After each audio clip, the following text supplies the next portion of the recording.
Hey everybody, thank you for watching my videos.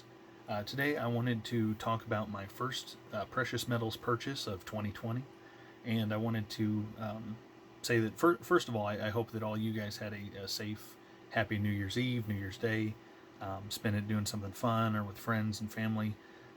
That's how I spent it, friends and family. Sat at home, watched a couple movies, saw Spider-Man Far From Home for the first time, and so it was a nice evening. This past weekend, I went with some friends and we went to this antique mall that I'd never been to before, but they had. And they had said it takes a little while to go to because it's such a large antique mall. And we get there and it was, and we walked around everything. And my goal was coins or precious metals. And we walked around the whole thing. I saw one booth or display case that had Morgan's proof sets, peace dollars, a couple American Silver Eagles. There were already years that I had, stuff like that, and so decided to continue to walk on and everything. And that appeared to be the only one other than a couple random proof sets, and so went back to that cabinet and looked through and looked at a couple Morgan dollars, and they were either too worn or too scratched up, and so I decided to pass on them. But then I saw this. And I thought, oh, that'd be cool, get a gram of gold, because it was $49, which I knew off the top of my head the ballpark price with what gold is right now and stuff for a gram should be about 55 or 60 bucks. And double check that, and yeah, that was the case. And so I decided, I got it out of the case and looked at it, made sure it wasn't resealed or scratched or broken into, I mean. And so I decided to get it. And it wasn't until that I got home that I'd realized that they had charged sales tax, which in the state that I live in, bullion and investment coins do not get charged sales tax. And so I called the place just to kind of let them know, because if they charged it for me, they were probably charging it for other people, and to let them know and see if they would credit the tax back on my card or anything.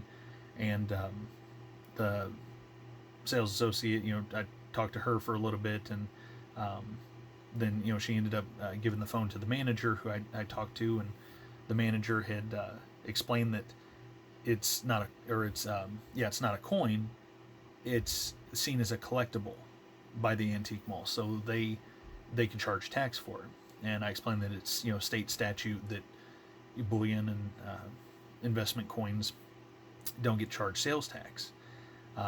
And she wanted to know where I was seeing that at, and I told her what I searched. I even gave her the state statute, but she said that because it's not a coin, which she kept thinking that I was saying it was when I was saying it was bullion, because it was not a coin, it was seen as an antiquity, which then meant it was a collectible, which means that they could charge sales tax, and that they would continue to charge sales tax on other similar items and stuff. And she did eventually say that if I sent them, because of how far I lived away, if I sent them a self-addressed stamped envelope, she would then send me a check for the money. And to me, it wasn't worth going through that much effort and everything.